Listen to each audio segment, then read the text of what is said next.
Niat hati merayakan 5 tahun pernikahan penuh cinta, justru hancur seketika. Di saku jas suamiku, kutemukan bukti pengkhianatan. Dia menyebutku, wanita tua, sementara selingkuhannya menitipkan hadiah menjijikan di sana. Hatiku remuk, tapi aku takkan diam. Sembari bersiap mendengarkan kisah ini, yuk, absen dulu di kolom komentar, dari kota mana saja kalian menonton. Jangan lupa dukung channel ini dengan like dan subscribe ya, supaya kami makin semangat mempersembahkan cerita yang lebih menarik lagi. Angin sore di Bali terasa begitu hangat menyapu wajahku, namun entah mengapa, sore itu terasa berbeda. Di hadapanku, terhampar pemandangan matahari terbenam yang seharusnya menjadi latar paling romantis untuk perayaan ulang tahun pernikahan kami yang kelima. Aku, Kahifa, duduk di tepi ranjang villa mewah yang disewa khusus oleh suamiku, Mas Rian. Dia bilang, ini adalah hadiah atas kesabaranku menemaninya merintis bisnis dari nol hingga sukses seperti sekarang. Aku merasa menjadi wanita paling beruntung di dunia. Mas Rian baru saja masuk ke kamar mandi. Suara gemericik air terdengar samar, bercampur dengan senandung kecilnya. Dia terlihat begitu bahagia, dan itu membuatku tersenyum sendiri. Aku merapikan gaun tidur satin yang baru kubeli khusus untuk malam ini. Aku ingin tampil sempurna. Aku ingin malam ini menjadi kenangan yang tak terlupakan bagi kami berdua. Di atas meja nakas, ponsel Mas Rian tergeletak begitu saja. Biasanya, dia orang yang cukup protektif dengan ponselnya, tapi mungkin karena suasana liburan, dia menjadi sedikit lengah. Tiba-tiba, layar ponsel itu menyala. Sebuah notifikasi pesan masuk. Awalnya aku tidak berniat membaca. Aku bukan tipe istri yang suka mencurigai suami tanpa alasan. Namun, posisi ponsel itu tepat menghadap ke arahku, dan notifikasi pop-up itu menampilkan isi pesan secara utuh sebelum layarnya kembali gelap. Mataku menyipit. Jantungku yang tadinya berdetak tenang, tiba-tiba tersentak hebat seolah ada palu godam yang menghantam dada. Aku membaca kalimat itu. Sekali. 2 kali. Rasanya aku tidak percaya dengan apa yang ditangkap oleh retinaku. Sayang, aku selipkan hadiah di kantong jasmu. Biar kamu cepat pulang, jangan lama-lama liburan bareng wanita tua itu. Duniaku berhenti berputar detik itu juga. Wanita tua? Tanganku mulai gemetar hebat. Rasa dingin menjalar dari ujung kaki hingga ke ubun-ubun, membuat seluruh persendianku lemas. Siapa yang mengirim pesan ini? Dan siapa yang dia maksud dengan wanita tua? Apakah aku, istrinya yang sah, yang telah mengorbankan masa mudanya untuk bekerja keras membantu ekonomi keluarga saat dia belum punya apa-apa? Usiaku baru 32 tahun, tapi sebutan itu terasa seperti ludah yang menghina seluruh harga diriku. Aku menoleh ke arah pintu kamar mandi. Masih tertutup rapat. Air masih mengalir. Dengan napas memburu yang berusaha kutahan agar tidak terdengar, aku melangkah mendekati lemari gantung tempat Mas Rian menyimpan pakaiannya. Di sana, tergantung rapi jas abu-abu yang kemarin dia pakai saat kami makan malam romantis di pinggir pantai Jimbaran. Jas yang katanya membuatnya terlihat gagah di mataku. Langkahku terasa berat, seolah lantai marmer villa ini berubah menjadi lumpur hisap. Aku berdiri di depan jas itu. Aromanya masih tercium, aroma parfum maskulin bercampur sedikit bau keringat Mas Rian yang biasanya sangat aku sukai. Tapi kali ini, aroma itu membuat perutku mual. Dengan tangan yang masih gemetar tak terkendali, aku merogoh saku jas sebelah kanan. Kosong. Hanya ada 1 permen mint. Aku pindah ke saku sebelah kiri. Jariku menyentuh sesuatu. Sebuah kotak kecil berbahan beludru. Jantungku berdegup makin kencang. Rasanya sakit sekali, seakan rusukku tak sanggup lagi menahan detaknya. Perlahan, aku menarik kotak itu keluar. Kotak cincin? Tidak mungkin. Dia baru saja memberiku kalung berlian kemarin. Apakah dia menyiapkan kejutan kedua? Harapan bodoh sempat melintas di benakku, harapan bahwa pesan tadi hanya salah paham atau lelucon teman kantornya yang keterlaluan. Aku membuka kotak itu. Bukan cincin. Bukan perhiasan. Di dalamnya, terlipat rapi sebuah kertas kecil dan sebuah benda logam. Aku mengambil benda logam itu terlebih dahulu.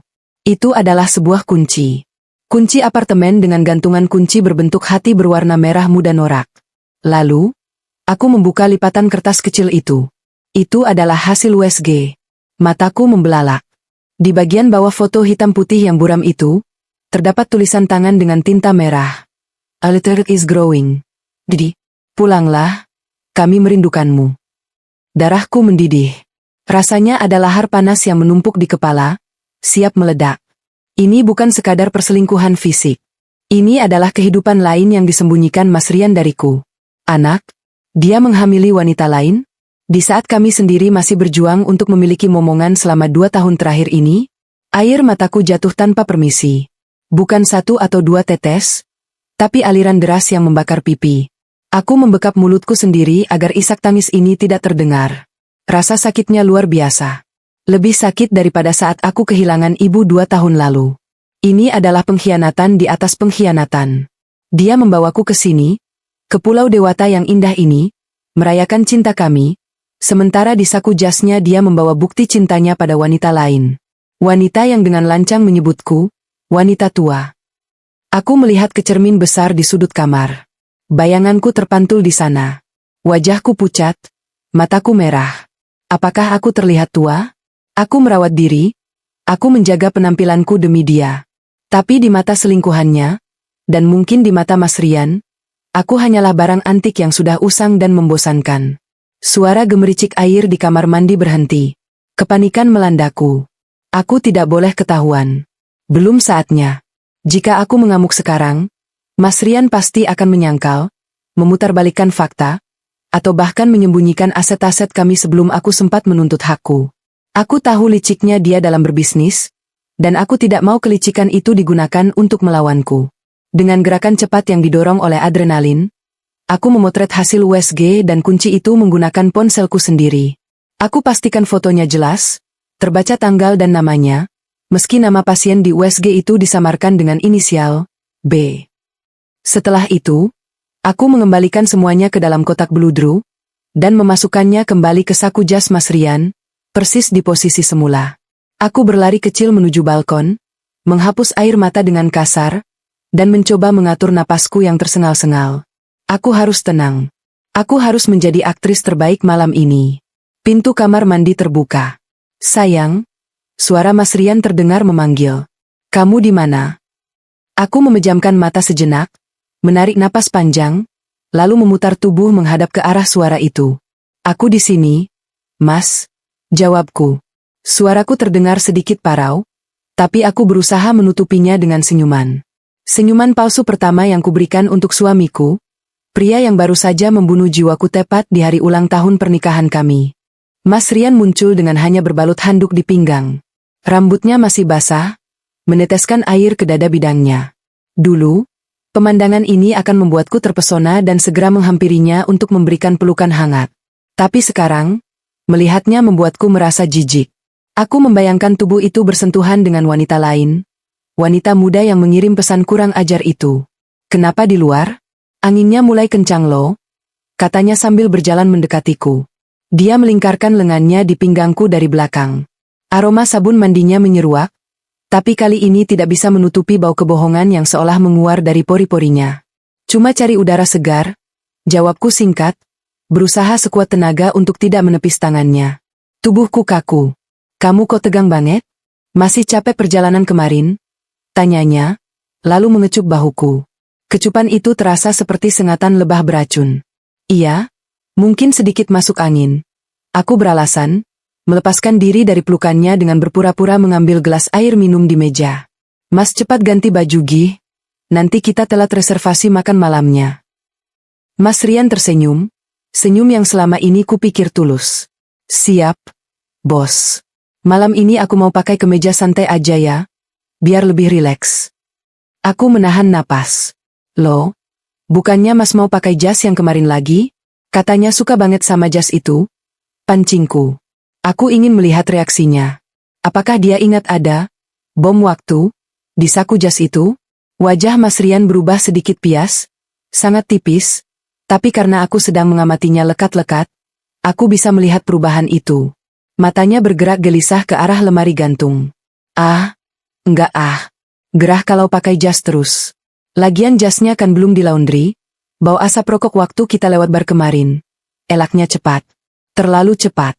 Aku mengangguk pelan. Oh, ya sudah. Terserah Mas saja. Dia tidak mau memakai jas itu karena dia tahu ada benda itu di sana? Atau dia justru lupa dan takut aku menyuruhnya memakainya karena malas memindahkan isinya? Apapun itu, Dia menyembunyikan sesuatu. Malam itu, kami makan malam di restoran seafood terkenal. Lilin-lilin kecil menyala di meja, suara deburan ombak terdengar syahdu, dan hidangan laut segar tersaji menggugah selera. Di mata orang lain, kami pasti terlihat sebagai pasangan sempurna. Suami tampan dan mapan, istri cantik dan elegan. Tapi di balik meja itu, kakiku terus bergerak gelisah. Mas Rian tampak sibuk dengan ponselnya beberapa kali. Siapa? Mas? Kok sibuk banget? Katanya mau quality time. Tegurku, berusaha terdengar manja, bukan curiga. Dia tersentak kaget, lalu buru-buru meletakkan ponselnya dengan layar menghadap ke bawah. Ini, biasa? Si Doni tanya soal laporan proyek. Bawel banget anak itu, padahal bosnya lagi liburan. Bohong. Doni, asistennya, tahu betul aturan Mas Rian saat liburan. Jangan ganggu kecuali kantor kebakaran. Instingku mengatakan dia sedang membalas pesan wanita itu. Mungkin wanita itu merajuk karena pesannya tidak dibalas, atau mungkin menagih janji kapan Mas Rian akan pulang. Oh, kirain penting. Jangan diladenin terus dong. Mas, nanti aku cemburu sama pekerjaan kamu. Ucapku sambil memotong kepiting di piringku dengan tenaga sedikit berlebih. Cangkang kepiting itu retak dengan suara krak yang cukup keras. Mas Rian tertawa renyah, lalu menggenggam tanganku yang sedang memegang garpu. Sayang, kamu itu prioritasku. Nggak ada yang lebih penting dari kamu dan kebahagiaan kita. 5 tahun ini bukti kalau aku cuma punya kamu. Kalimat itu, kalimat yang seharusnya membuatku melayang, kini justru membuatku ingin muntah tepat di wajahnya. Betapa mudahnya dia merangkai kata manis sementara di belakangku dia membangun sarang dengan wanita lain. Iya, Mas. Aku percaya, kataku lirih. Aku percaya kalau kamu pembohong ulung, tambahku dalam hati. Sepanjang makan malam, pikiranku melayang ke masa lalu. Aku teringat saat-saat sulit kami. Saat Mas Rian di PHK 5 tahun lalu, tepat 3 bulan setelah kami menikah. Aku yang bekerja lembur sebagai manajer pemasaran, pulang larut malam, naik ojek daring menembus hujan demi menghemat pengeluaran agar kami bisa membayar cicilan rumah. Aku yang menyisihkan uang gajiku untuk modal usaha pertamanya. Wajahku mungkin mulai menua karena lelah bekerja, karena kurang tidur memikirkan masa depan kami. Dan inikah balasannya? Disebut wanita tua oleh pelacur kecilnya. Sayang, kamu melamun lagi. Suara Mas Rian membuyarkan lamunanku. Makanannya nggak enak. Enak kok. Aku tersenyum tipis. Cuma lagi mikir, cepat banget ya waktu berlalu. Perasaan baru kemarin kita nikah, susah bareng, makan mie instan 1 bungkus berdua. Sekarang Mas sudah sukses banget. Mas Rian tampak sedikit tidak nyaman dengan topik itu. Dia berdeham pelan. Ya, itu semua berkat doa kamu juga, Yang. Makanya aku kerja keras biar kamu nggak perlu susah lagi. Biar kamu bisa belanja, perawatan, liburan kayak gini. Kerja keras atau kerja keras, diranjang wanita lain? Batinku menjerit. Ngomong-ngomong, Mas, aku meletakkan sendokku, menatap matanya dalam-dalam. Kapan kita pulang? Aku rasanya kangen rumah. Tiba-tiba pengen beres-beres lemari. Loh, kan jadwal kita masih 2 hari lagi? Tanyanya heran. Iya sih. Tapi entah kenapa perasaanku nggak enak. Kayak ada yang ketinggalan gitu di rumah. Atau mungkin ada tamu tak diundang yang mau datang. Aku sengaja melempar umpan. Wajah Mas Rian menegang sesaat. Matanya berkedip cepat. Tamu? Siapa? Ibu mau datang? Atau adikmu? Nggak tahu. Cuma feeling aja. Jawabku santai sambil meminum jus jerukku. Oh ya? Tadi waktu Mas mandi, ada notifikasi di HP Mas. Kayaknya penting. Kepanikan nyata melintas di wajahnya. Tangannya secara refleks menyentuh saku celananya. Hah? Notifikasi apa? Dari siapa? Suaranya naik 1 oktav.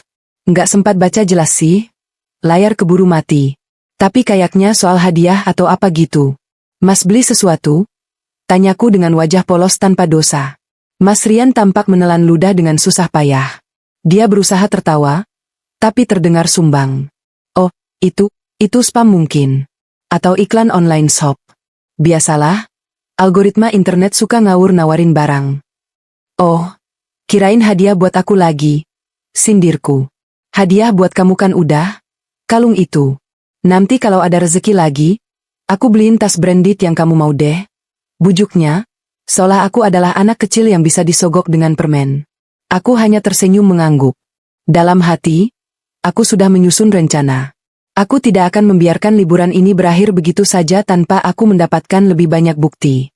Malam ini, saat dia tidur, aku akan beraksi. Aku butuh nama, aku butuh alamat, dan aku butuh tahu seberapa jauh dia sudah melangkah dengan wanita itu. Setelah makan malam, kami kembali ke villa. Mas Rian tampak gelisah, mungkin takut aku akan mengecek ponselnya lagi. Dia bahkan membawa ponselnya ke kamar mandi saat buang air kecil. Perilaku yang sangat mencurigakan bagi siapa saja yang peka, dan sayangnya, aku sekarang sangat peka. Mas tidur duluan aja, aku mau luluran sebentar di kamar mandi. Biar rileks, kataku saat kami sudah berganti pakaian tidur. Oke, sayang. Jangan lama-lama ya, katanya sambil merebahkan diri di kasur empuk itu. Aku masuk ke kamar mandi, menyalakan keran bathtub agar terdengar suara air, lalu duduk di kloset tertutup. Aku mengeluarkan ponselku. Tadi saat di restoran, diam-diam aku menghubungi sahabat lamaku, Tari, yang bekerja di sebuah perusahaan telekomunikasi. Aku memintanya melacak nomor yang sempat kulihat sekilas di layar ponsel Mas Rian. Untungnya aku memiliki ingatan fotografis yang cukup baik untuk mengingat 4 digit terakhir dan nama kontak yang sekilas terlihat aneh. Rekan bisnis, B. Aku meminta Tari mencari tahu siapa pemilik nomor yang paling sering dihubungi Mas Rian di jam-jam tak wajar. Ting. Pesan dari Tari masuk. Kahifa, gue nggak berani buka data privasi sembarangan. Tapi karena lo sahabat gue dan lo bilang ini darurat, gue nemu satu nomor yang frekuensinya gila-gilaan sama nomor laki lo sebulan terakhir. Nomor ini terdaftar atas nama Bella Anastasia. Alamat tagihannya di apartemen Green Park Tower C. Lo kenal. Bella Anastasia. Nama yang cantik untuk wanita berhati iblis. Dan apartemen Green Park? Itu apartemen mewah. Jadi kunci di saku jas itu adalah akses ke sana. Uang siapa yang dipakai untuk menyewa atau membelinya?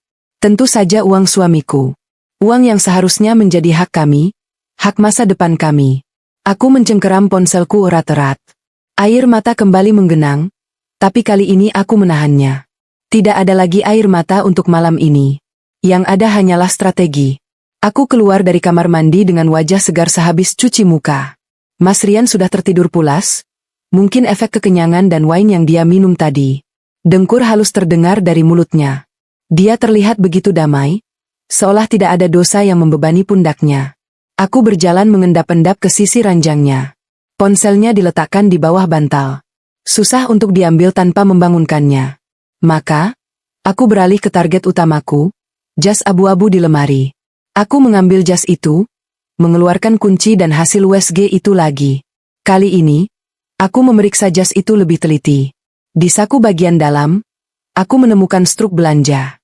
Struk pembelian tas mewah brand Perancis seharga 50 juta rupiah, tertanggal 2 hari sebelum kami berangkat ke Bali. 50 juta? Dia bilang padaku bisnis sedang agak lesu bulan ini, jadi kami harus hemat pengeluaran operasional rumah. Tapi dia membelikan tas seharga mobil bekas untuk wanita itu?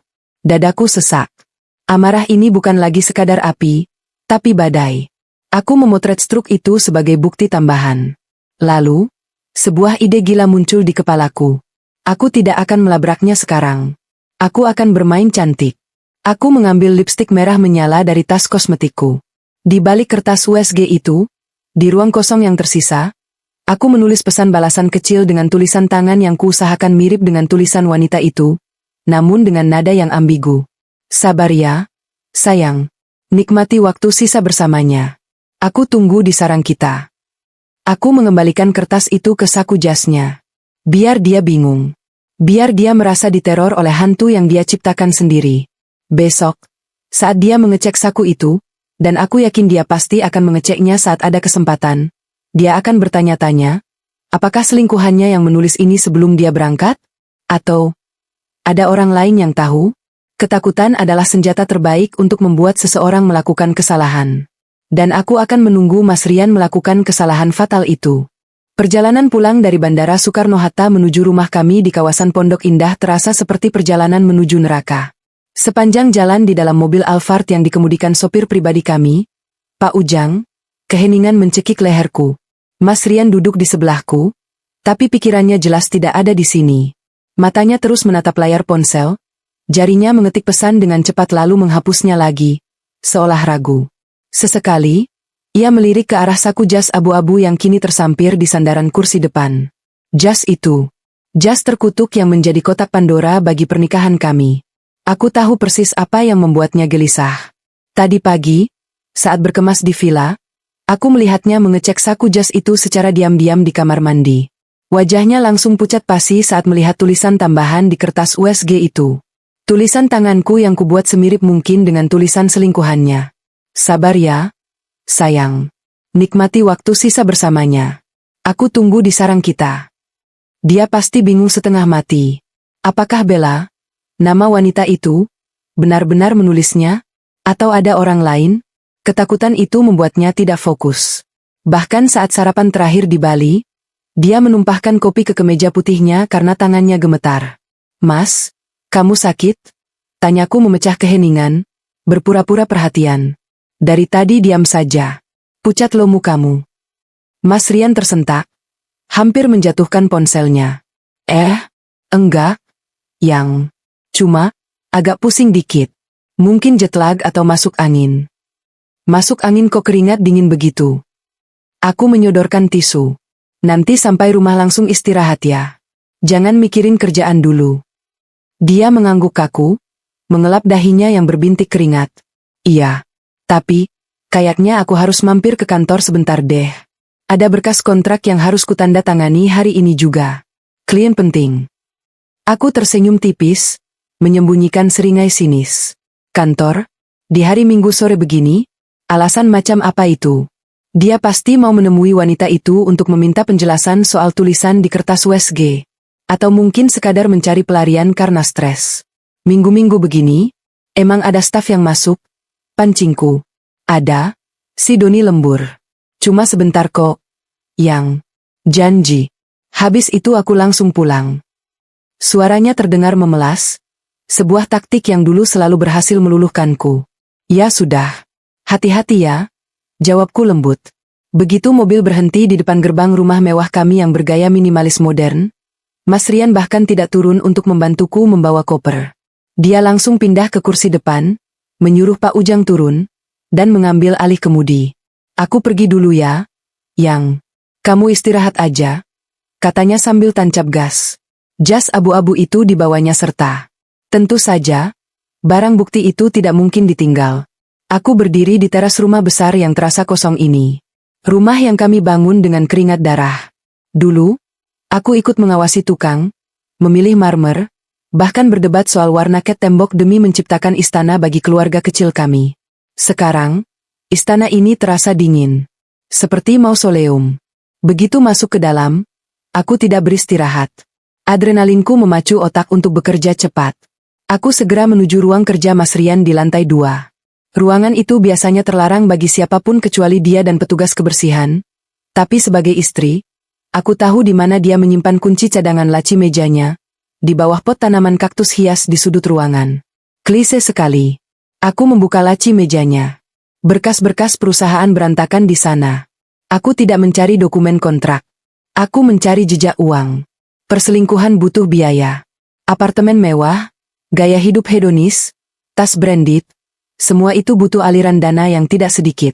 Mas Rian cerdik, dia pasti tidak memakai rekening utama kami. Aku menyalakan laptop kerjanya yang tertinggal, untungnya dia punya 2 laptop, dan yang ini sering dia pakai untuk urusan pribadi, di rumah. Passwordnya, tanggal pernikahan kami. Betapa ironisnya. Layar menyala. Aku langsung membuka browser history, tapi nihil. Sudah dihapus bersih. Cerdik. Tapi dia lupa satu hal, folder downloads dan recycle bin. Pria seringkali malas membersihkan sampah digital mereka secara menyeluruh. Di recycle bin, aku menemukan beberapa file PDF yang baru dihapus seminggu lalu. Judulnya menyamar sebagai Info Vendor Logistik. Aku memulihkannya dan membukanya. Tanganku menutup mulut, menahan pekikan tertahan. Itu bukan info logistik. Itu adalah bukti transfer bulanan ke sebuah rekening atas nama Bella Anastasia. Nominalnya membuat mataku berkunang-kunang. 20 juta rupiah setiap bulan untuk uang saku. Belum lagi bukti pembayaran sewa apartemen di Green Park Tower C, apartemen elit di Jakarta Selatan, selama 1 tahun penuh senilai 300 juta rupiah, dibayar lunas di muka. 300 juta. Uang sebanyak itu dia hamburkan untuk pelacur kecil itu, sementara bulan lalu dia menolak permintaanku untuk merenovasi dapur ibu di kampung dengan alasan, arus kas lagi seret. Ibu, wanita yang melahirkanku, yang selalu mendoakan kesuksesan Mas Rian, dibiarkan memasak di dapur yang atapnya bocor, sementara wanita asing itu tidur di kasur empuk apartemen mewah dengan uang suamiku. Air mataku menetes, jatuh membasahi touchpad laptop. Rasa sakitnya bukan lagi soal cinta yang dihianati, tapi soal ketidakadilan. Soal penghinaan terhadap keluargaku. Aku membuka media sosial. Instagram. Aku mengetik nama itu, Bella Anastasia. Akunnya tidak dikunci. Bodoh. Generasi sekarang terlalu gila pamer. Di sana, terpampang nyata kehidupan ganda suamiku. Bella adalah gadis muda, mungkin baru 23 tahun. Wajahnya cantik, kulitnya mulus hasil perawatan mahal, tubuhnya ramping. Foto-fotonya penuh dengan kemewahan. Ada foto dia sedang makan malam di restoran tempat aku dan Mas Rian sering date. Ada foto dia memegang buket bunga mawar raksasa dengan caption, "Thanks, Daddy, love you to the moon." Dan yang paling menyakitkan, ada sebuah foto yang diunggah 2 hari lalu. Foto tangan laki-laki yang sedang memegang setir mobil Alphard milik kami, dengan tangan wanita itu di atasnya. Cincin kawin Mas Rian terlihat jelas di jari manis tangan itu. Captionnya, "Sabar menunggu giliran menjadi ratu sesungguhnya. Bye, Old Queen." Old Queen. Ratu tua. Darahku mendidih sampai ke ubun-ubun. Jadi ini yang mereka bicarakan di belakangku? Mereka menertawakanku? Menganggapku benalu tua yang sebentar lagi akan dibuang? Aku screenshot semua foto itu. Setiap bukti transfer, setiap caption menghina, setiap jejak digital yang bisa kutemukan. Aku menyimpannya di cloud drive pribadiku yang tidak bisa diakses Mas Rian, lalu mengirim salinannya ke email Tari sebagai cadangan. Tiba-tiba, ingatanku terlempar ke masa lalu. Bella, nama itu tidak asing. Wajah di foto itu, astaga. Aku ingat sekarang. Setahun yang lalu, ada anak magang di kantor Mas Rian. Gadis polos yang sering membawakan kopi saat aku mampir ke kantor membawakan makan siang. Gadis yang pernah memujiku, "Bu Kahifa cantik banget, serasi sama Pak Rian. Semoga aku nanti dapat suami kayak Bapak." Waktu itu aku tersenyum dan memberinya semangat, bahkan pernah memberinya 1 set skincare karena dia bilang wajahnya kusam. Ternyata, dia bukan ingin suami seperti Mas Rian. Dia menginginkan suamiku. Dan aku, dengan bodohnya, membiarkan ular itu masuk ke dalam lingkup hidupku. Rasa marah ini perlahan berubah menjadi dingin. Sangat dingin. Aku tidak akan menangis lagi. Air mata tidak akan mengembalikan uang 300 juta itu. Air mata tidak akan memperbaiki atap dapur ibu. Tapi strategi akan membuat mereka membayar setiap sen yang mereka curi dariku, dengan bunga berbunga. Ponselku bergetar. Pesan dari Mas Rian. Yang, aku mungkin pulang agak malam. Doni banyak salah input data, harus diberesin semua. Kamu tidur duluan ya. Aku membalasnya dengan tenang, mengetik 1 huruf demi 1 huruf dengan penuh penekanan. Oke, Mas. Semangat kerjanya. Jangan lupa minum vitamin, biar enggak lemas di sana. Biarkan dia menerjemahkan pesan itu sesukanya. Perang sudah dimulai, dan aku baru saja mengokang senjataku. Aku melihat ke arah cermin di meja kerja Mas Rian. Wajahku terlihat keras, mataku tajam. Tidak ada lagi Kahifa yang lembut dan penurut. Yang ada sekarang adalah seorang wanita yang siap membakar hutan untuk memburu 2 ekor tikus. Aku menutup laptop itu, mengelap sidik jariku, dan mengembalikan semuanya ke posisi semula. Malam ini, aku akan tidur nyenyak. Karena besok, aku punya janji dengan seseorang yang akan membantuku menguliti Mas Rian sampai ke tulang-tulangnya. Pengacara perceraian terbaik di kota ini. Pagi itu Jakarta diguyur hujan deras, seolah langit ikut mendukung suasana hatiku yang kelabu namun penuh tekad. Aku sudah rapi dengan setelan blazer hitam dan celana bahan, siap berangkat ke kantorku sendiri, sebuah butik fashion muslimah yang kurintis 3 tahun lalu. Bisnis ini adalah satu-satunya hal yang benar-benar milikku, yang tidak disentuh oleh tangan kotor Mas Rian. Selama ini, Keuntungan butik selalu aku putar kembali untuk modal atau kusimpan di rekening terpisah. Sebuah keputusan yang kini kusyukuri setengah mati. Mas Rian masih tertidur pulas saat aku berangkat. Dia pulang jam 3 pagi dengan bau alkohol samar dan parfum wanita yang berusaha ditutupi dengan bau rokok. Aku tidak membangunkannya. Biarkan dia tidur dalam ketidaktahuannya yang nyaman. Tujuan pertamaku hari ini bukan butik, melainkan sebuah gedung perkantoran di kawasan Sudirman. Di lantai 25, kantor firma hukum Hario Partners berada. Pak Hario adalah pengacara senior yang terkenal dingin, efisien, dan tanpa ampun dalam kasus sengketa harta Gonogini. Dia adalah teman lama almarhum ayahku. Masuk, Kahifa. Sapa Pak Hario ramah, namun matanya yang tajam di balik kacamata tebal langsung memindai ketegangan di wajahku. Tumben kamu kemari. Ada masalah hukum di butik. Aku duduk, menarik napas panjang, lalu meletakkan amplop coklat berisi hasil cetakan semua bukti yang kumpulkan semalam di atas meja mahoganinya. Bukan butik, Pak. Tapi rumah tanggaku. Aku mau cerai, dan aku mau Mas Rian keluar dari rumah itu tanpa membawa apapun selain baju yang melekat di badannya. Pak Hario terdiam sejenak, lalu membuka amplop itu. Dia melihat foto USG, bukti transfer, foto mesra Bella dan Rian, serta rincian aset yang kutulis tangan. Alisnya terangkat saat melihat nominal uang yang dialirkan ke Bella. Bajingan, gumamnya pelan. Kasus klasik. Suami sukses lupa daratan, ketemu daun muda yang silau harta. Dia menatapku serius. Dengar, Kahifa. Kalau kamu mau dia hancur, kita tidak bisa pakai emosi. Kita harus pakai hukum. Rumah di Pondok Indah itu atas nama siapa? Atas nama berdua, jawabku. Mobil Alphard. Atas nama perusahaan dia. Rekening tabungan. Ada yang joint account, ada yang pribadi dia. Pak Hario mengangguk-angguk sambil mengetuk-ngetukkan pulpennya. Oke, strateginya begini. Jangan konfrontasi dulu. Begitu kamu gugat cerai sekarang, dia akan membekukan aset, memindahkan dana, dan menyembunyikan kekayaan. Kita harus amankan bagianmu dulu sebelum perang terbuka. Selama 2 jam berikutnya, Pak Hario menyusun rencana yang brilian namun mengerikan. Dia menyarankan aku untuk segera memindahkan isi safe deposit box kami, emas batangan dan sertifikat tanah warisan orang tuaku, ke tempat yang aman. Dia juga menyuruhku untuk meminta Rian menandatangani beberapa dokumen, bisnis, yang sebenarnya adalah pengalihan hak aset, dengan dalih untuk menghindari pajak atau alasan teknis lainnya. Kamu harus jadi aktris terbaik, Kahifa. Buat dia merasa aman. Buat dia merasa kamu bodoh dan tidak tahu apa-apa. Pria yang merasa aman akan ceroboh. Pesan Pak Hario sebelum aku pamit. Keluar dari kantor itu, aku merasa lebih ringan. Tapi sekaligus lebih dingin. Hatiku perlahan membeku. Siang harinya, aku menjalankan instruksi pertama. Aku pergi ke bank, mengosongkan safe deposit box. Semua perhiasan emas, logam mulia investasi kami selama 5 tahun, dan surat-surat penting kupindahkan ke kotak deposit baru atas namaku sendiri di bank berbeda. Jika Rian bertanya nanti, aku akan bilang sedang diaudit, pajaknya jadi harus diamankan sementara. Alasan yang masuk akal bagi pengusaha seperti dia. Malam harinya, aku pulang lebih awal. Aku memasak makan malam spesial. Sup buntut kesukaan Mas Rian. Aku ingin menciptakan ilusi rumah tangga yang hangat dan sempurna, ilusi yang akan membuatnya lengah. Pukul 8 malam, Mas Rian pulang. Wajahnya kusut.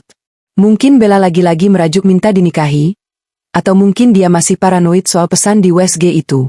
Masak apa? Yang wangi banget? Tanyanya sambil melepas dasi. Dia mencium pipiku sekilas, tapi matanya tidak menatap mataku.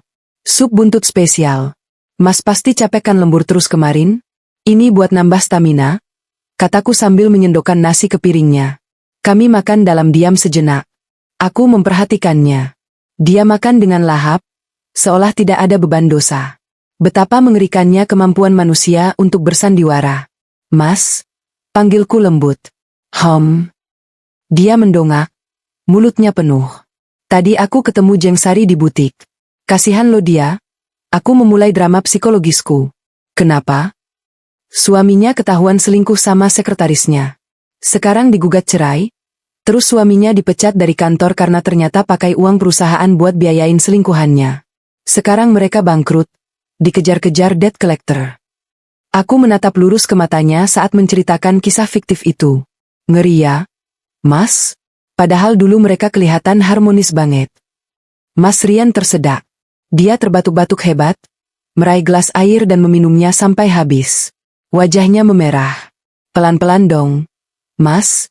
Aku menepuk-nepuk punggungnya. Kenapa? Kaget banget dengarnya. Ya kaget. Kasihan ya sih. Siapa tadi? Suaminya Sari? Suaranya terdengar parau.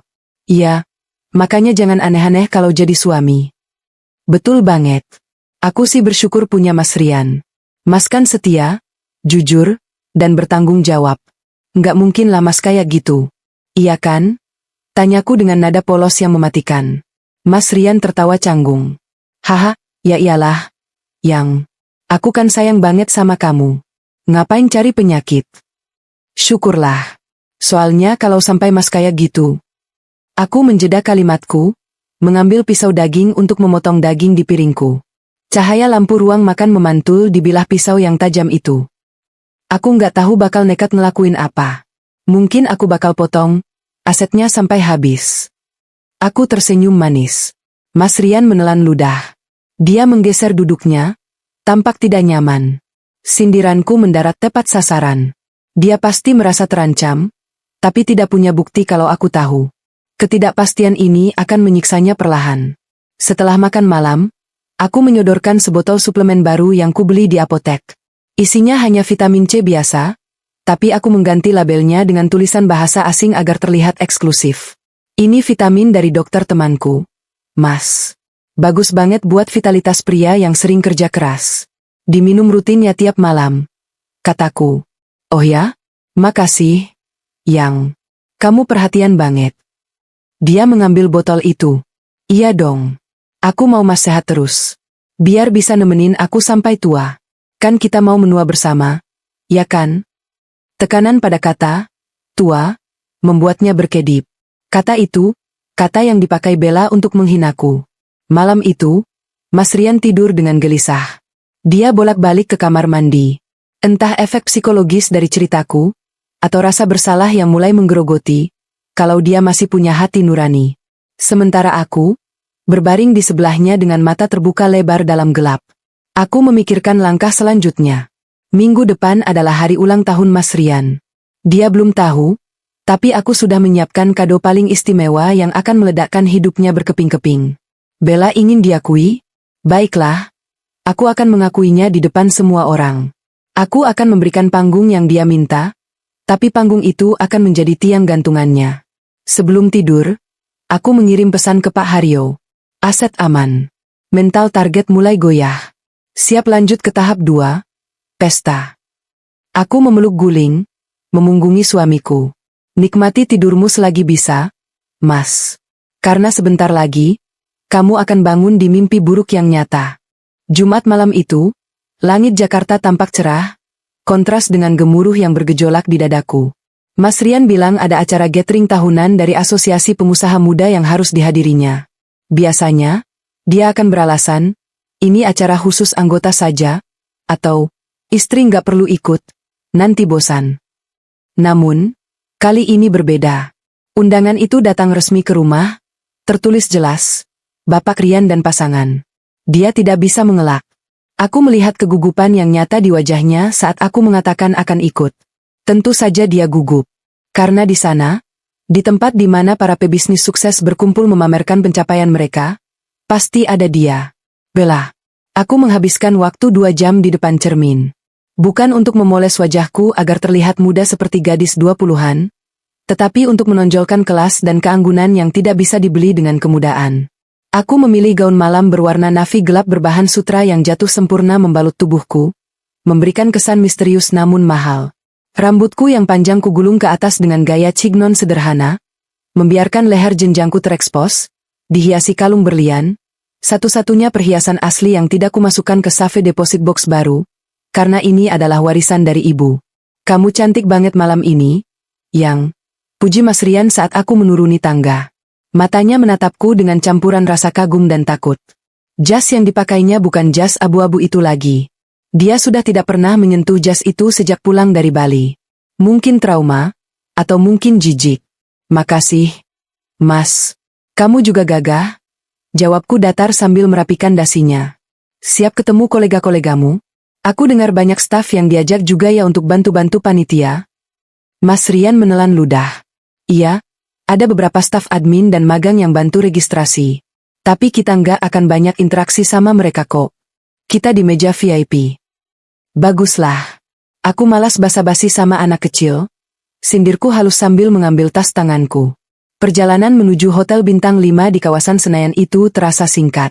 Begitu kami melangkah masuk ke ballroom, hawa dingin AC langsung menyergap, bercampur dengan aroma parfum mahal dan suara denting gelas kaca. Lampu gantung kristal memancarkan cahaya keemasan yang menyilaukan. Mas Rian langsung disambut oleh beberapa rekan bisnisnya. Dia memperkenalkanku dengan bangga sebagai istrinya. Tentu saja, Citra, suami setia dan keluarga harmonis, adalah aset penting bagi reputasi bisnisnya. Aku tersenyum ramah, menjabat tangan mereka, memainkan peranku sebagai trofi yang berkilau. Namun, mataku tidak diam. Di balik senyum palsu ini, iris mataku bergerak liar memindai setiap sudut ruangan, mencari sosok itu.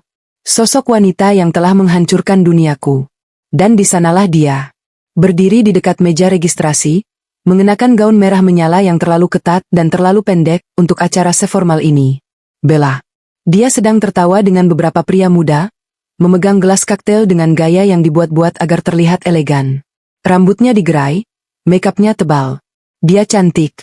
Aku akui itu. Cantik dengan cara yang liar dan menantang. Tapi di mataku, dia terlihat murahan. Seperti barang diskon yang dipajang di etalase toko mewah. Jantungku berdegup kencang, bukan karena takut, tapi karena adrenalin perburuan. Mas Rian tampaknya belum melihatnya karena dia sibuk tertawa menanggapi lelucon seorang klien. Aku menunggu momen yang tepat. Tiba-tiba, Bella menoleh. Matanya bertemu dengan mata Mas Rian. Senyum di wajah Mas Rian seketika lenyap, digantikan oleh kepanikan. Bella melambai kecil dengan senyum manja, seolah memberi kode. Mas Rian buru-buru memalingkan wajah, merangkul pinggangku lebih erat, seakan menjadikan tubuhku tameng. Kita ambil minum di sana yuk, yang di sini ramai banget, ajak Mas Rian setengah menyeret. Tunggu, Mas. Aku menahan langkahku, membuat tubuhnya tersentak. Itu bukannya staf kantormu? Siapa namanya? Bella? Mas Rian mematung. Mana? Oh iya, itu Bella. Ngapain kita nyamperin dia? Dia cuma staf biasa. Loh? Jangan sombong gitu dong. Sebagai istri bos yang baik, aku harus ramah sama karyawan suami. Apalagi dia kelihatannya sendirian tuh. Kasihan, kataku dengan nada riang yang dibuat-buat. Tanpa menunggu persetujuan Mas Rian, aku melangkah tegas menuju arah Bella. Mas Rian tidak punya pilihan selain mengekor di belakangku seperti anak anjing yang ketahuan mencuri sosis. Bella tampak terkejut saat melihatku berjalan lurus ke arahnya. Wajahnya yang tadi penuh percaya diri, kini sedikit memucat. Dia mungkin mengira aku bodoh, wanita tua yang tidak tahu apa-apa. Tapi aura yang kubawa malam ini sepertinya membuatnya gentar. Selamat malam, Bella. Sapaku ramah, mengulurkan tangan. Bella ragu sejenak, lalu menyambut tanganku. Tangannya dingin dan berkeringat. Malam, Bu Kahifa. Oh, ibu datang juga ternyata. Tentu saja saya datang. Masa saya membiarkan suami saya sendirian di tempat penuh godaan seperti ini? Iya kan, Mas? Aku menoleh ke Mas Rian yang berdiri kaku di sampingku. Dia hanya tersenyum meringis. Ibu cantik sekali malam ini, puji Bella, namun matanya menatap gaunku dengan tatapan menilai, mencari celah untuk mencela. Terima kasih, sayang. Kamu juga meriah sekali, kataku sambil meneliti gaun merahnya dari atas ke bawah. Merah berania. Warna kesukaan suami saya kalau lagi marah. Bella tersenyum kecut. Pak Rian memang selera warnanya bagus, Bu. Oh ya? Saya dengar kamu baru diangkat jadi staf tetap ya? Selamat loh. Mas Rian sering cerita kalau kamu rajin banget kerjanya. Sering lembur sampai malam, bahkan di hari libur. Dedikasi yang luar biasa untuk gadis seusia kamu. Ujarku penuh penekanan pada kata lembur. Wajah Mas Rian semakin pias. Keringat mulai menetes di pelipisnya meski ruangan ini sangat dingin. Bella tampak gelisah, matanya melirik ke arah perutnya yang sedikit buncit namun tertutup draperi gaunnya. Dia secara refleks meletakkan tangannya di sana. Terima kasih, Bu. Saya cuma berusaha profesional, jawab Bella pelan. Aku melangkah lebih dekat, mengikis jarak di antara kami hingga aku bisa mencium parfumnya. Parfum yang sama dengan yang tercium di kemeja Mas Rian minggu lalu. Aku mencondongkan tubuhku sedikit, seolah hendak membisikkan rahasia, namun cukup keras untuk didengar Mas Rian. Kamu cantik sekali, Bella. Kulitmu kencang, segar. Persis seperti saya waktu muda dulu, bisikku sambil tersenyum manis, namun mataku menatapnya tajam setajam silet. Tapi hati-hati ya, sayang. Pria itu kadang lupa kalau kecantikan fisik ada masa kadaluarsanya. Seperti bunga, kalau sudah layu, biasanya langsung dibuang ke tempat sampah. Apalagi kalau bunganya ternyata beracun. Mata Bella membelalak. Mulutnya sedikit terbuka, ingin membalas tapi tidak berani. Kalimatku menghunjam tepat di ketakutan terbesarnya, dibuang setelah habis manis. Nikmati pestanya ya. Jangan terlalu capek. Jaga kesehatan, rahasia kecil MU. Tambahku sambil melirik sekilas ke perutnya. Detik itu, aku melihat teror di matanya. Dia tahu. Dia sadar kalau aku tahu. Aku menarik diri, kembali berdiri tegak dengan anggun. Yuk, Mas. Kita cari makan. Aku lapar banget lihat drama di sini. Aku meninggalkan Bella yang mematung dengan wajah seputih kertas. Mas Rian mengikutiku dengan langkah terseok. Dia tidak berani bertanya apa maksud perkataanku. Dia terlalu takut jawabannya akan mengonfirmasi mimpi buruknya. Di dalam mobil saat perjalanan pulang, keheningan kembali meraja. Tapi kali ini, aku menikmatinya. Aku bersenandung kecil mengikuti lagu dari radio, sementara Mas Rian menyetir dengan tangan gemetar mencengkeram setir. Sesekali dia melirikku, mencoba membaca ekspresiku. Tapi aku hanya memberikan wajah tenang seorang istri yang bahagia habis pesta. Tadi, kamu ngomong apa sama Bella? Kok dia kayak ketakutan gitu? Akhirnya Mas Rian memberanikan diri bertanya, suaranya serak. Ngomong apa? Cuma nasihat sesama wanita kok. Kenapa? Mas khawatir sama dia? Tanyaku balik tanpa menoleh. Enggak lah. Cuma aneh aja. Dia kan karyawan baru, takutnya dia tersinggung terus kinerjanya turun. Ah, masa cuma digituin aja tersinggung? Mental tempe dong. Katanya mau sukses. Jawabku santai. Tenang aja, Mas. Aku cuma mau memastikan dia tahu posisinya. Kadang anak muda itu suka lupa diri kalau nggak diingatkan orang tua. Mas Rian terdiam 1000 bahasa. Malam itu, aku tidur dengan perasaan puas yang aneh. Aku baru saja melepaskan tembakan peringatan tepat di depan hidung musuhku, dan melihat mereka gemetar adalah kepuasan tersendiri sebelum eksekusi mati yang sebenarnya. Hari-hari menjelang ulang tahun Mas Rian terasa seperti menghitung mundur ledakan bom waktu. Suasana di rumah semakin tidak nyaman. Mas Rian semakin sering uring-uringan. Dia jarang pulang malam lagi, mungkin takut aku curiga, atau mungkin karena Bella sedang menekannya habis-habisan.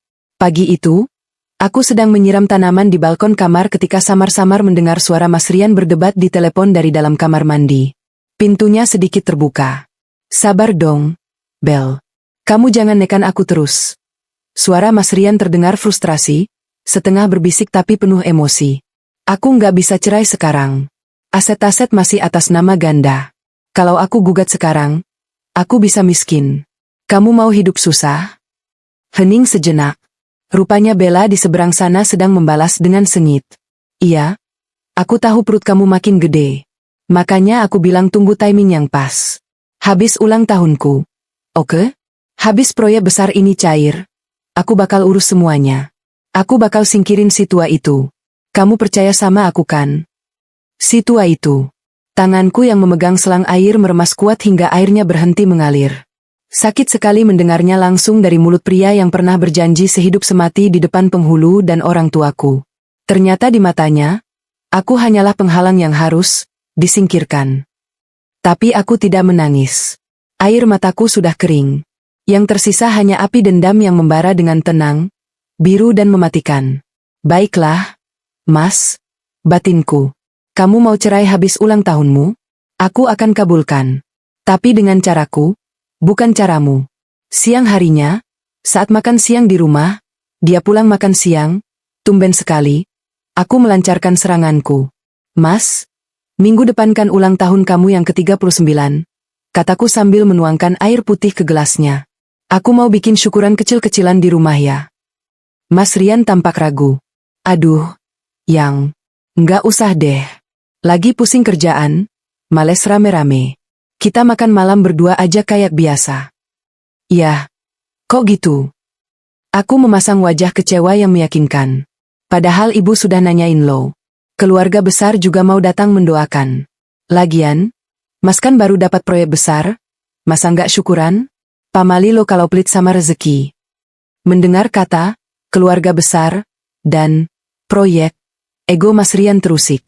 Dia memang gila hormat. Dia paling suka dipuji dan dianggap sukses oleh keluarga besarku yang dulu sempat meragukannya. Ya, boleh sih kalau keluarga aja. Tapi jangan repot-repot ya. Jawabnya akhirnya. Tapi Mas, biar lebih afdol dan rezekinya makin lancar. Gimana kalau kita undang tim kantor Mas juga? Sekalian bonding. Kan Mas bilang tim Mas kerja keras banget kemarin. Kasihan kalau nggak diajak makan-makan. Usulku. Tim kantor. Wajahnya berubah waspada. Wah, rumah kita nggak muat? Yang. Muat kok. Kita pakai halaman belakang sama area kolam renang. Aku sewa tenda dekoratif yang bagus. Ayolah, Mas. Hitung-hitung sedekah ke karyawan. Biar mereka makin loyal. Masak bos sukses pelit sama anak buah. Mas Rian tampak berpikir keras. Di satu sisi, dia takut Bella dan aku berada di satu tempat lagi. Tapi di sisi lain, dia tidak bisa menolak alasan logis soal loyalitas karyawan dan gengsi. Apalagi Bella pasti senang bisa datang ke rumah kami, melihat istana yang ingin dia rebut. Mungkin Mas Rian berpikir ini bisa menenangkan Bella sementara waktu. Ya sudah, putusnya dengan berat hati. Tapi kamu nggak usah capek-capek masak. Pakai catering aja. Beres, bos? Seruku riang.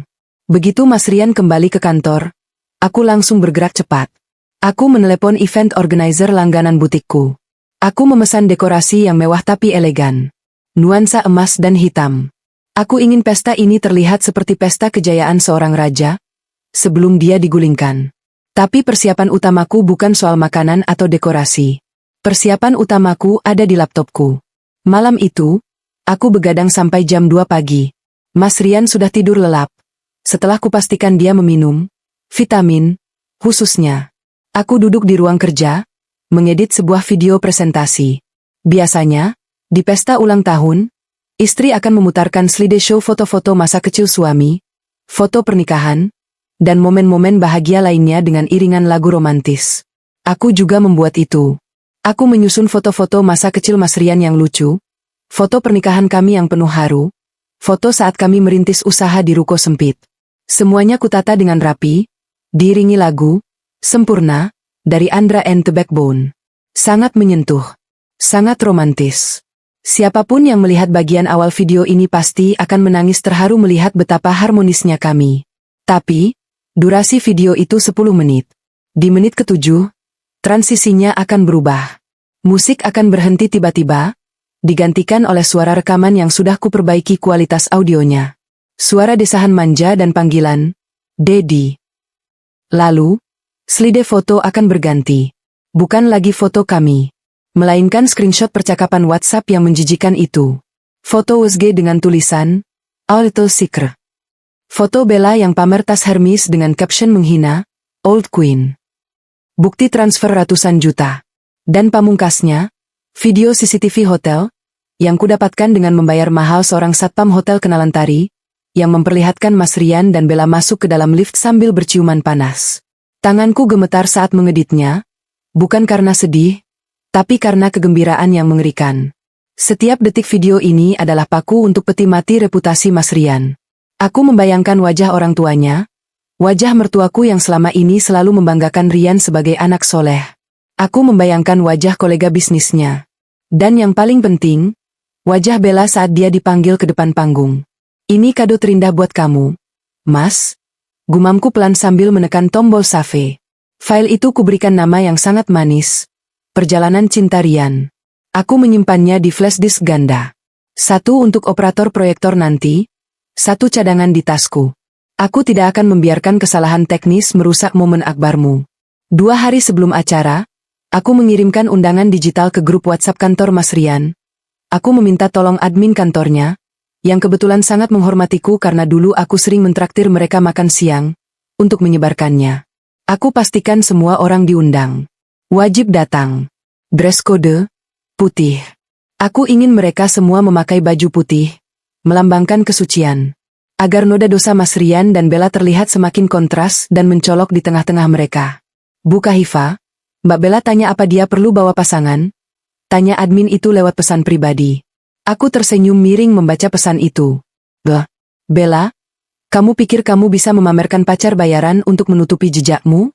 Atau kamu sengaja memancing kecemburuanku? Bilang saja, datang sendiri lebih baik. Siapa tahu ketemu jodoh di sana. Balasku. Jodohmu adalah kehancuran, Bella. Dan aku adalah mak comblang yang akan mempertemukan kalian. Persiapan sudah 100%. Makanan sudah dipesan, tenda sudah dipasang, undangan sudah disebar. Mas Rian tampak semakin stres seiring mendekatnya hari haji. Dia sering melamun, wajahnya kuyu. Mungkin nuraninya, kalau masih ada, sedang berteriak.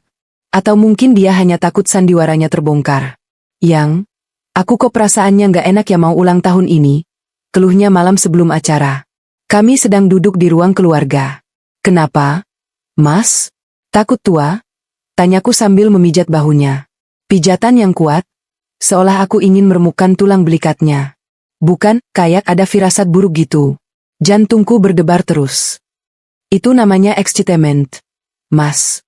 Kegembiraan menyambut umur baru. Tenang aja, besok bakal jadi hari yang gak akan pernah kamu lupakan seumur hidup. Aku jamin, bisikku di telinganya.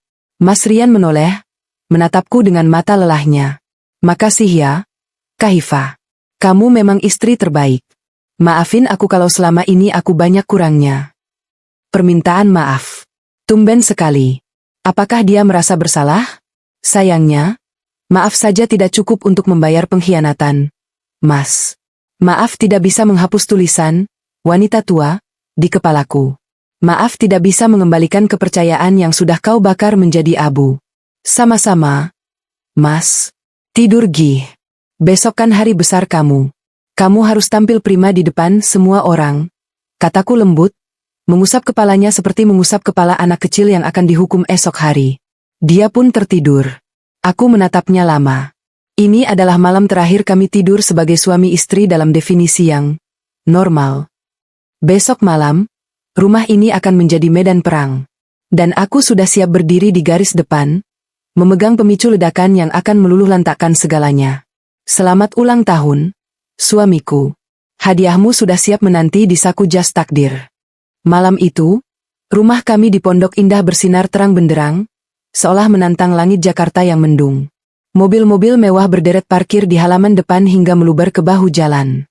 Tamu undangan mulai berdatangan, kolega bisnis Mas Rian, teman-teman sosialitaku, keluarga besar dari kedua belah pihak, dan tentu saja, seluruh staf kantor Mas Rian. Sesuai instruksiku, hampir semua tamu mengenakan pakaian bernuansa putih, membuat suasana pesta terlihat suci dan elegan. Aku berdiri di samping Mas Rian menyambut para tamu. Aku mengenakan gaun panjang berwarna emas champagne yang memeluk tubuhku dengan sempurna, kontras dengan lautan putih di sekelilingku. Aku ingin menjadi pusat perhatian. Aku ingin semua mata tertuju padaku saat bom itu meledak nanti. Mas Rian tampak gagah dalam balutan kemeja putih dan celana bahan krim, tapi aku bisa merasakan tangannya yang melingkar di pinggangku berkeringat dingin. Senyumnya kaku, matanya gelisah setiap kali ada tamu baru yang masuk. Selamat ulang tahun, Rian. Sukses terus ya, bro. Seru Pak Darmawan, salah satu investor terbesar di perusahaan Mas Rian, sambil menepuk bahu suamiku keras-keras. Istrimu ini loh, luar biasa. Pesta sekeren ini dia yang atur semua. Iya, Pak. Kahifa memang istri yang sangat berbakti, jawab Mas Rian terbata, mencoba tersenyum bangga meski matanya menyiratkan ketakutan. Kamu beruntung, Yan. Jaga dia baik-baik. Wanita seperti Kahifa itu langka. Jangan kayak si Adit tuh, baru sukses dikit udah main gila, akhirnya hancur. Canda Pak Darmawan tertawa lepas. Tawa Mas Rian terdengar sumbang. Haha ya, Pak. Sia. Aku tersenyum manis pada Pak Darmawan. Terima kasih pujiannya, Pak. Mas Rian memang suami yang penuh kejutan. Makanya malam ini saya juga siapkan kejutan spesial buat dia. Mas Rian menoleh cepat ke arahku, matanya membelalak panik. Kejutan apa? Yang ada deh. Nanti juga tahu, kedipku manja. Tak lama kemudian, sosok yang kutunggu-tunggu muncul. Bella. Dia datang terlambat, mungkin sengaja agar menjadi pusat perhatian. Dan dia berhasil. Dia mengenakan dress putih pendek berbahan lace yang memperlihatkan lekuk tubuhnya, dengan belahan dada yang cukup rendah. Di tangannya, dia menentang tas kecil, tas yang kulihat struk pembeliannya di saku jas Mas Rian. Tas seharga 50 juta itu. Keberanian gadis ini memang luar biasa, atau mungkin lebih tepatnya, kebodohannya. Dia berjalan masuk dengan dagu terangkat, menyapa beberapa rekan kerjanya, lalu matanya mencari Mas Rian. Saat pandangan mereka bertemu, Bella tersenyum lebar, seolah ingin berlari memeluknya. Tapi saat melihatku berdiri kokoh di samping Mas Rian sambil memegang lengannya, senyum Bella sedikit goyah. Selamat malam, Pak Rian, Bu Kahifa, sapanya saat sampai di depan kami. Suaranya dibuat semanis mungkin. Selamat ulang tahunnya, Pak. Semoga panjang umur dan makin bahagia. Terima kasih, Bella. Senang kamu bisa datang. Jawabku ramah, sangat ramah hingga Mas Rian tampak bingung. Tas baru ya? Bagus banget. Cocok sama kamu. Mahal pasti ya? Wajah Bella memerah, antara bangga dan takut. Iya, Bu. Nabung lama buat beli ini. Hadiah buat diri sendiri. Wah, hebat. Mas Rian, lihat tuh staf kamu. Gajinya pasti gede banget ya sampai bisa beli tas branded gitu. Kamu harus naikin gaji karyawan lain juga dong biar adil. Sindirku sambil tertawa renyah. Beberapa staf lain yang berdiri di dekat kami ikut tertawa, tapi tawa mereka terdengar masam. Mereka pasti tahu gaji admin tidak mungkin cukup untuk membeli tas seharga mobil bekas itu. Desas-desus pasti sudah beredar, dan malam ini aku akan mengubah desas-desus itu menjadi fakta yang tak terbantahkan. Acara makan malam berlangsung meriah. Catering yang kupesan menyajikan hidangan steak wagyu dan seafood kualitas terbaik. Semua orang memuji kemewahan pesta ini. Mertuaku, ibu dan bapaknya Mas Rian, tak henti-hentinya memuji betapa beruntungnya Rian memilikiku. Kahifa, ibu bangga sekali sama kamu. Kamu bikin Rian jadi laki-laki terhormat. Bisik ibu mertuaku sambil memegang tanganku. Matanya berkaca-kaca. Hatiku mencelos sedikit. Maafkan aku, Bu. Sebentar lagi ibu akan melihat wajah asli anak kebanggaan ibu. Tibalah saatnya acara puncak. Pemotongan kue dan pidato. MC memanggil kami ke panggung kecil yang didirikan di dekat kolam renang. Mas Rian naik dengan langkah ragu. Aku mengikutinya dengan anggun. Lampu sorot mengarah ke kami. Ratusan pasang mata menatap. Di sudut sana, aku melihat Bella berdiri sambil memegang gelas wine. Matanya tak lepas dari Mas Rian. Terima kasih semuanya sudah datang. Mas Rian memulai pidatonya dengan suara sedikit bergetar. Terima kasih untuk istriku tercinta, Kahifa, yang sudah menyiapkan semua ini. Aku nggak tahu harus ngomong apa. Kamu segalanya buat aku. Tepuk tangan membahana. Cium. Seru teman-teman Mas Rian. Dia mencium keningku sekilas. Dingin. Aku mengambil alih mikrofon. Terima kasih, Mas. Tapi acara belum selesai.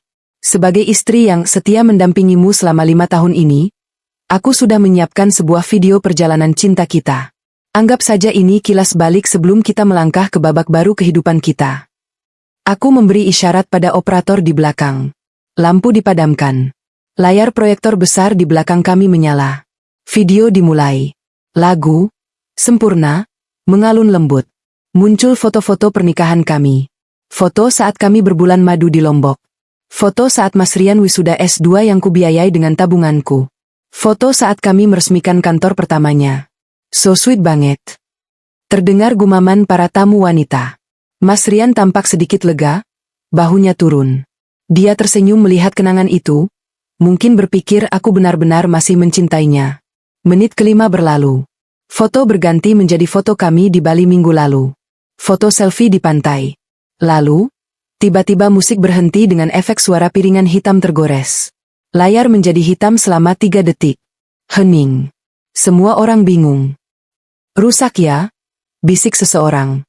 Lalu, sebuah suara rekaman telepon terdengar menggema lewat speaker besar. Suara yang sangat jernih. Sabar dong, Bel.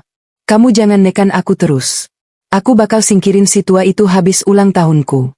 Kamu percaya sama aku kan? Itu suara Mas Rian.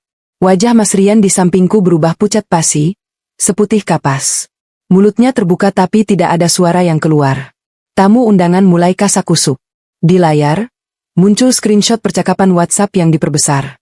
Kontak, My Little Angel, Bella, Rian, sayang, aku selipkan hadiah di kantong jasmu. Biar kamu cepat pulang, jangan lama-lama liburan bareng wanita tua itu. Bella, siap, Didi. Hati-hati ya. Jangan sampai ketahuan si ratu tua. Suara napas tertahan terdengar dari seluruh penjuru ruangan. Ibu mertuaku terdengar memekik kaget. Astagfirullah. Video berlanjut. Foto USG muncul dengan lingkaran merah di tanggalnya. Lalu bukti transfer bank. Penerima, Bella Anastasia. Jumlah, 20 juta rupiah, bulanan. Pembayaran, sewa apartemen Green Park 1 tahun. Jumlah, 300 juta rupiah. Dan terakhir, video CCTV lift hotel. Terlihat jelas Rian dan Bella berciuman panas, tangan Rian meremas pinggul Bella. Video berakhir dengan tulisan besar berwarna merah darah. Hei Beli, suamiku, hadiahmu sudah kukembalikan. Lampu kembali menyala terang. Keheningan di ruangan itu begitu mencekam, lebih menakutkan daripada keributan. Semua mata tertuju pada 3 orang, aku, Mas Rian, dan Bella. Mas Rian gemetar hebat, kakinya seolah tak mampu menopang tubuhnya. Dia menatapku dengan pandangan horor. Kahifa ini. Aku menatapnya datar, lalu mengangkat mikrofon lagi. Mas Rian bilang, dia mendapat hadiah spesial di saku jasnya saat kami di Bali. Sebuah kunci apartemen dan janji tentang rahasia kecil yang sedang tumbuh di perut seseorang. Aku menunjuk ke arah Bella yang kini berdiri mematung di pojok. Wajahnya pucat pasi, gelas wine di tangannya terjatuh dan pecah berantakan. Bella, sini maju, panggilku dengan suara tegas namun tenang. Bella menggeleng, air mata mulai mengalir di pipinya. Dia ingin kabur, tapi jalan keluarnya terhalang oleh tamu-tamu yang kini menatapnya dengan jijik.